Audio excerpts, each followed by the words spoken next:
Olá, pessoal. Bom dia, boa tarde, boa noite, boa madrugada. Espero que todos estejam bem, em paz profunda.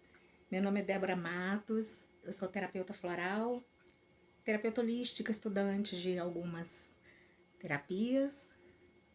E é com imenso prazer que hoje eu vou começar a leitura. Eu já tinha anunciado no vídeo anterior sobre. Eu tô achando assim um vídeo um pouquinho escuro, mas eu vou fazer desse jeito mesmo, porque é uma produção aqui em casa para fazer vídeo. Enfim, e eu já havia falado, né, que eu ia começar um curso em milagres. É um livro muito especial, altamente espiritualista. É um livro para autoconhecimento, autodesenvolvimento, né, percepções da nossa realidade, né, digamos assim, extrafísica.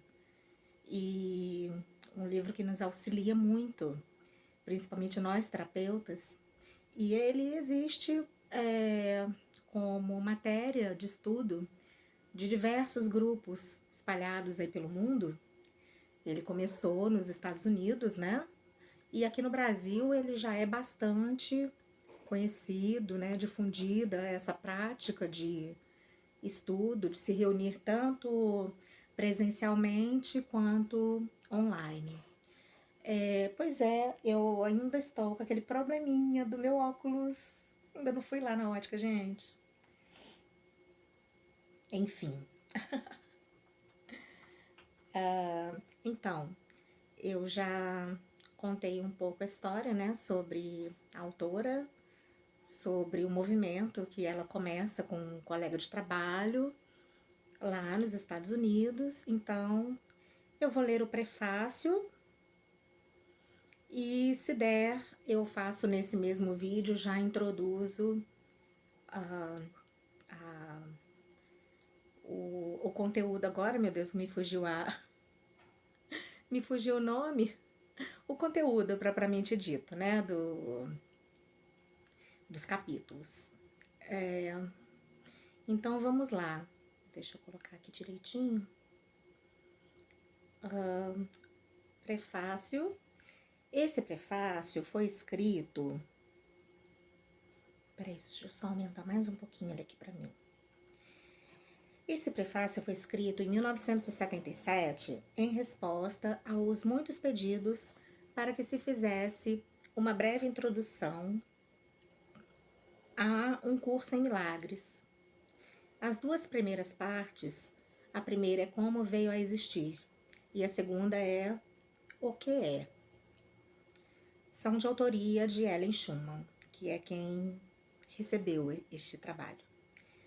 A parte final, que é o que diz, foi escrita pelo processo de ditado interno descrito no prefácio, porque ela diz que ela recebe como um ditado interno as palavras desse livro, né, que ela verifica como sendo Jesus. E como veio a existir? Começa aqui o primeiro. Um curso em milagres começou com a decisão repentina de duas pessoas de se unirem com uma meta comum. Seus nomes eram Ellen Schumann e William Tedford, professores de psicologia médica na Faculdade de Medicina e Cirurgia da Universidade de Colômbia, na cidade de Nova York. Quem eram eles não importa, exceto que a história mostra que com Deus todas as coisas são possíveis. Eles eram tudo menos pessoas interessadas no espiritual. O seu relacionamento era difícil e frequentemente tenso, e eles estavam preocupados com o nível de aceitação pessoal e profissional em suas vidas e com o status. Em suma, tinham investido de forma considerável nos valores do mundo. As suas vidas dificilmente estavam de acordo com qualquer coisa que o curso advoga. Ellen, que recebeu o material, descreve a si mesma nestes termos: psicóloga, educadora, teoricamente conservadora e ateísta em minhas crenças. Eu estava trabalhando num ambiente altamente acadêmico e de muito prestígio. De repente, algo aconteceu que desencadeou uma série de eventos que eu nunca poderia ter previsto. O chefe do meu departamento inesperadamente anunciou que ele estava cansado dos sentimentos raivosos e agressivos que as nossas atitudes refletiam, e concluiu dizendo que tem que haver um outro jeito. Como se eu estivesse esperando esse sinal, concordei em ajudar a achá-lo. Aparentemente, esse curso é o outro jeito. Apesar das suas intenções serem sérias, eles tiveram muita dificuldade em iniciar o seu empreendimento conjunto. Mas tinham dado ao Espírito Santo um pouco de boa vontade, que, como o curso enfatiza uma e outra vez, e suficiente para capacitá-lo a usar qualquer situação para os seus propósitos, suprindo-a com o seu poder. Continuando o relato de Ellen, feito na primeira pessoa.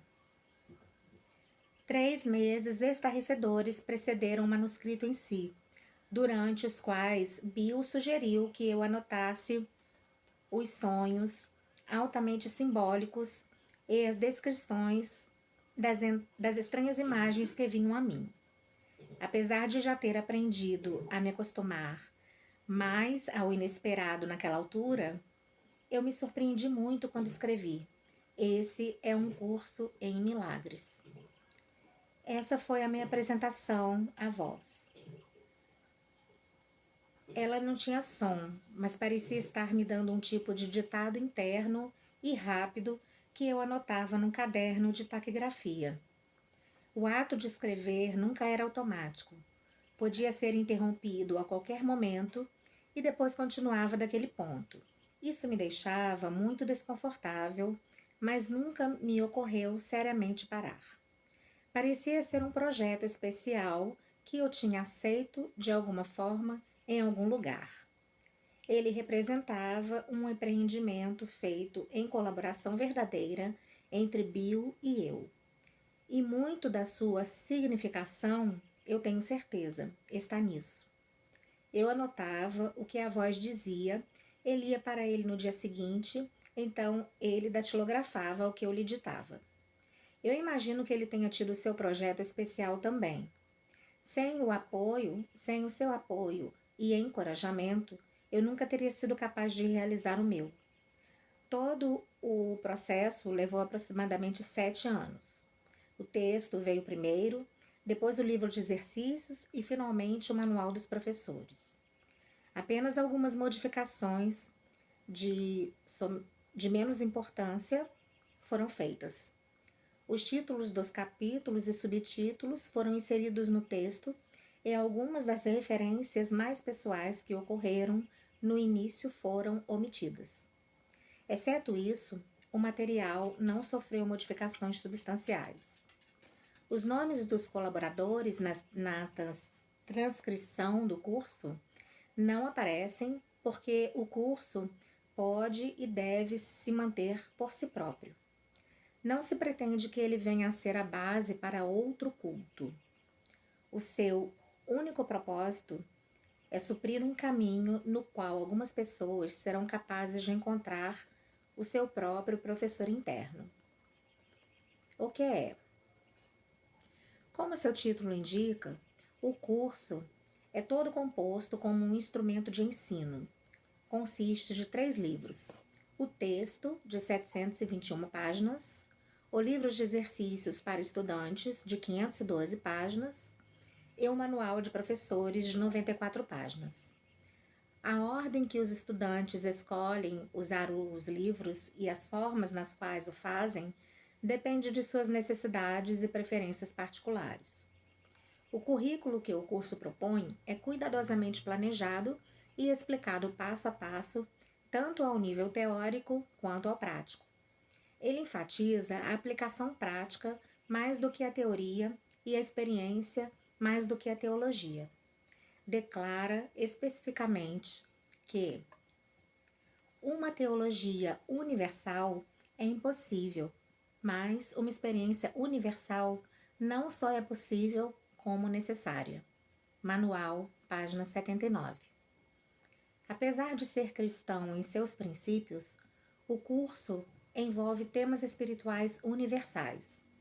Enfatiza que é apenas uma versão do currículo universal.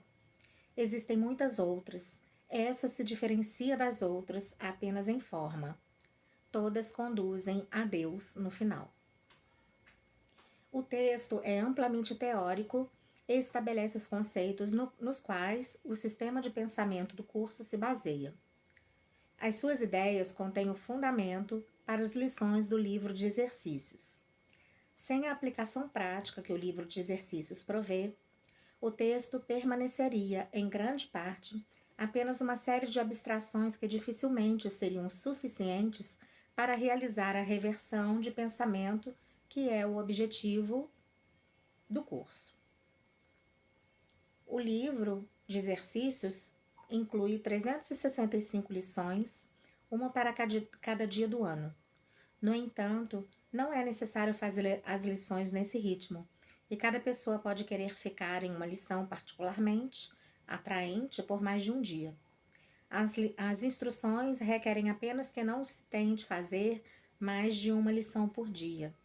A natureza prática do livro de exercícios é salientada pela introdução às lições, que enfatiza a experiência através de aplicações práticas mais do que um comprometimento anterior a uma meta espiritual. Acharás difícil acreditar em algumas das ideias que esse livro de exercícios te apresenta, e outras podem te parecer bastante surpreendentes. Isso não importa. Meramente te é pedido que apliques as ideias assim como és dirigido a fazer. Não te é pedido para julgá-las em absoluto. Só te é pedido que use-as. E o uso destas ideias, que lhes dará significado para ti e te mostrará que são verdadeiras. Lembra-te apenas disso. Não precisas acreditar nas ideias, não precisas aceitá-las e não precisas nem mesmo acolhê-las bem. A algumas delas pode resistir com veemência. Nada disso importará ou diminuirá a sua eficácia. Mas não te permitas fazer exceções ao aplicar as ideias contidas no livro de exercícios, e quaisquer que sejam as tuas reações às ideias, use-as. Não, nada mais do que isso é requerido. Livro de exercícios, página 2. Finalmente, o Manual dos Professores, que é escrito em forma de perguntas e respostas. Fornece respostas a algumas das perguntas mais prováveis que um estudante poderia fazer. Também inclui esclarecimentos a respeito de alguns dos termos que o curso emprega, explicando-os dentro da estrutura teórica do texto. O curso não pretende chegar à finalidade última e as lições também não pretendem levar o estudante a completar o aprendizado. No fim, o leitor é deixado nas mãos do seu professor interno, que orientará todas as lições posteriores como ele achar adequado. Apesar do curso ser abrangente na sua estruturação, a verdade não pode ser limitada a nenhuma forma finita, como é claramente reconhecido na declaração no fim do livro de exercícios. Esse curso é um começo, não um fim. Não há mais lições específicas, pois não precisamos mais delas. A partir de agora, ouve apenas a voz por Deus. Ele dirigirá os teus esforços, dizendo-te exatamente o que fazer, como orientar a tua mente, e quando vir até ele, em silêncio, pedindo-lhe a sua orientação segura e o seu verbo certo. Livro de Exercícios, página 511. O que diz? Nada real pode ser ameaçado. Nada irreal existe. Nisso está a paz de Deus.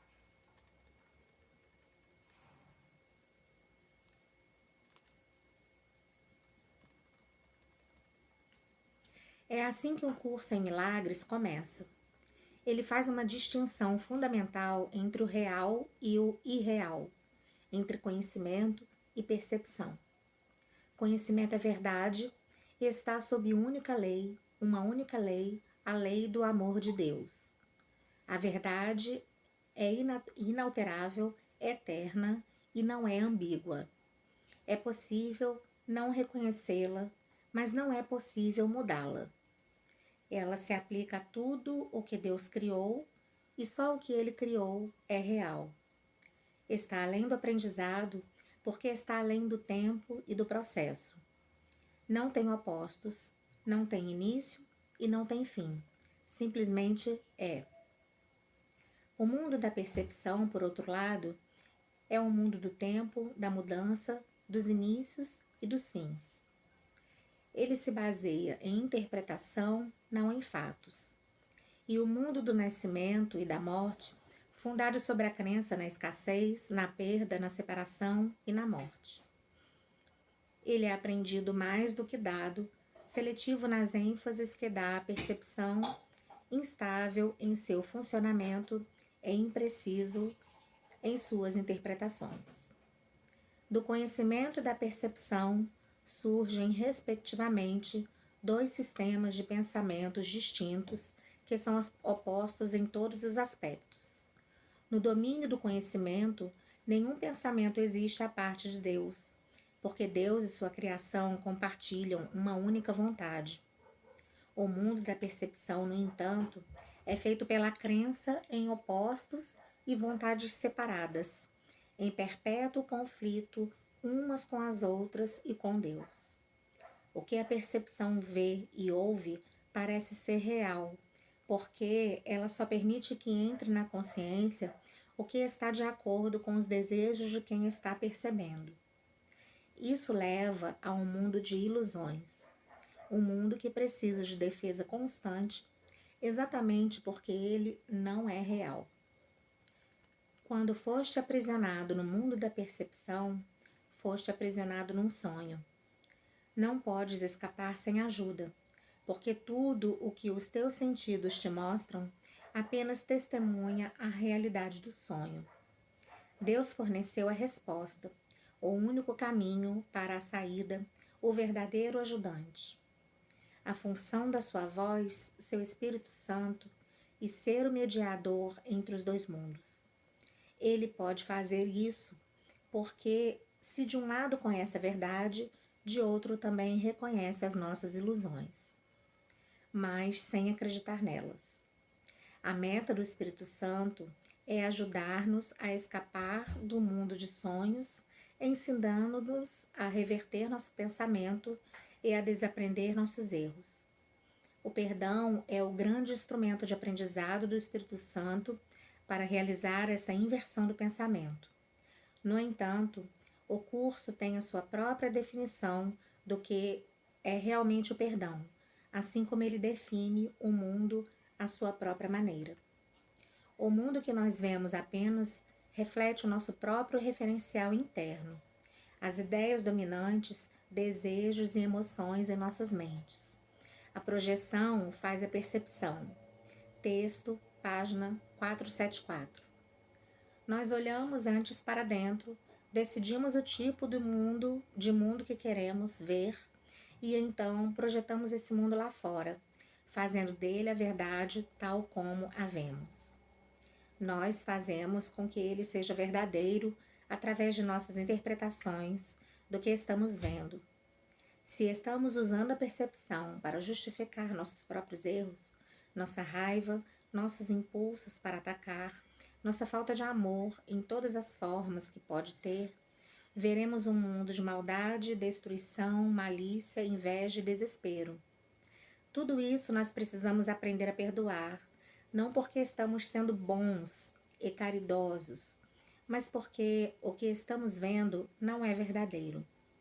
Nós distorcemos o mundo pelas nossas defesas tortuosas e estamos, consequentemente, vendo o que não existe. À medida que aprendemos a reconhecer nossos erros de percepção, também aprendemos a olhar para o que está além, ou perdoá-los.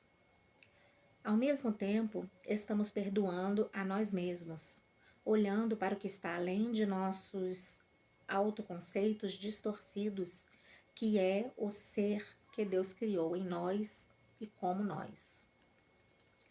O pecado é definido como falta de amor. Texto, página 12. Já que o amor é tudo o que existe, o pecado na ótica do Espírito Santo é um erro a ser corrigido e não um mal a ser punido.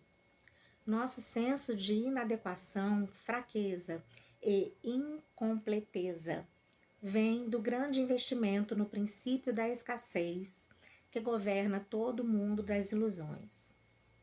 Desse ponto de vista, nós buscamos em outros o que sentimos que está faltando em nós mesmos. Amamos um outro para não conseguirmos algo para nós. Isso de fato e o que passa por amor no mundo dos sonhos. Não pode existir nenhum erro maior do que esse, pois o amor é incapaz de pedir o que quer que seja. Só as mentes podem se unir na realidade, e aqueles a quem Deus uniu, ninguém pode separar. Texto, página 378. No entanto, é só ao nível da mente de Cristo que a verdadeira união é possível e essa, de fato, nunca foi perdida. O pequeno eu procura se realçar através da aprovação externa, dos bens externos e do amor externo. O ser que Deus criou não precisa de nada. Ele está para sempre completo, a salvo, amado e amoroso. Procura compartilhar mais do que conquistar, estender mais do que projetar. Ele não tem necessidade e quer unir-se, ele não tem necessidades e quer unir-se a outros devido à consciência mútua da abundância. Os relacionamentos especiais do mundo são destrutivos, egoístas e infantilmente egocêntricos. No entanto, se damos ao Espírito Santo, esses relacionamentos podem vir a ser as coisas mais santas na terra, os milagres que indicam o caminho para o retorno ao céu. O mundo usa seus relacionamentos especiais como uma arma final de exclusão e uma demonstração do estado de separação. O Espírito Santo os transforma, em lições perfeitas de perdão e lições que nos levam a despertar do sonho. Cada um é uma oportunidade de deixar que as percepções sejam curadas e os erros corrigidos.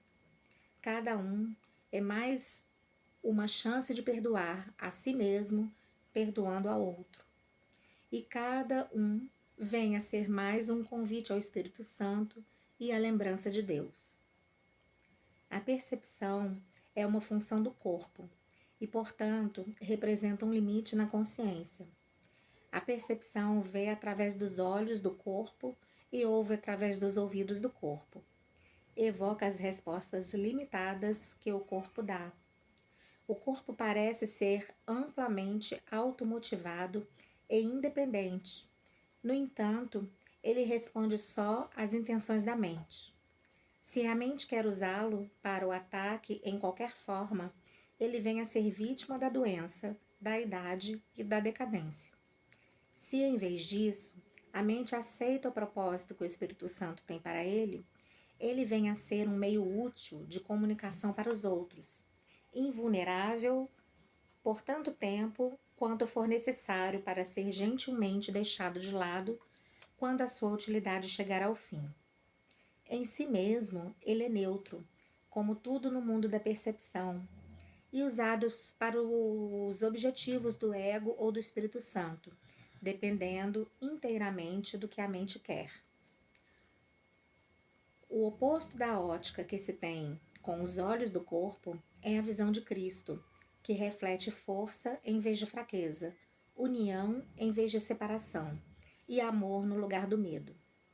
O oposto da audição através dos ouvidos do corpo é a comunicação através da voz por Deus. O Espírito Santo que habita em cada um de nós.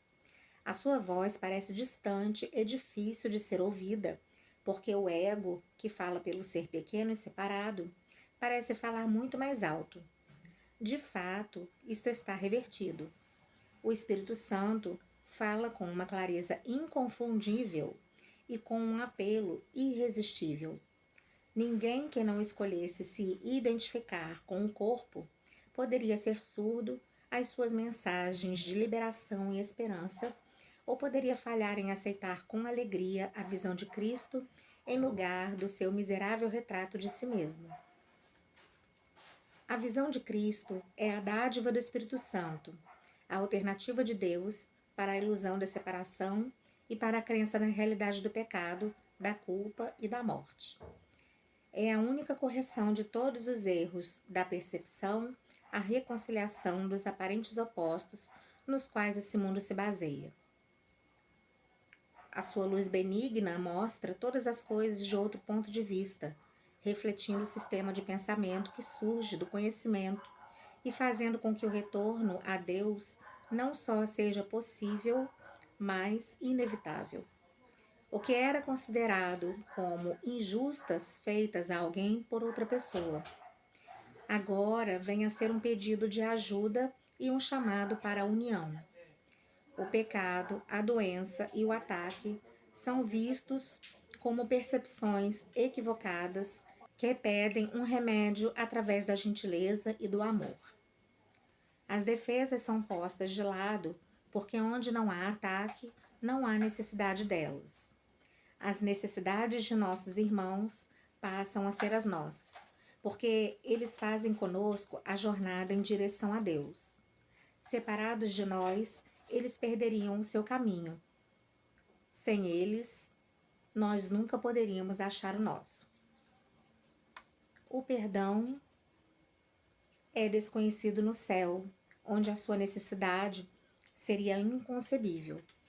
No entanto, nesse mundo, o perdão é uma correção necessária a todos os erros que cometemos.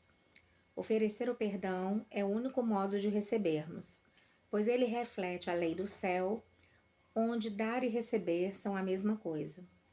O céu é o estado natural de todos os filhos de Deus, como ele os criou. Essa é a sua realidade para sempre. Ela não foi mudada por ter sido esquecida. O perdão é o meio através do qual nós nos lembraremos. Através do perdão, o pensamento do mundo é revertido.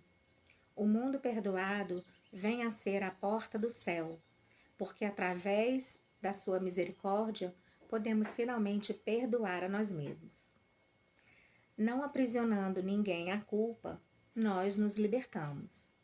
Tomando conhecimento de Cristo em todos os nossos irmãos, reconhecemos a sua presença em nós mesmos. Esquecendo todas as nossas percepções equivocadas e sem nada do passado para nos deter, podemos nos lembrar de Deus. Além deste aprendizado, não podemos ir. Estamos prontos e o próprio Deus dará o passo final em nossa viagem de volta a Ele.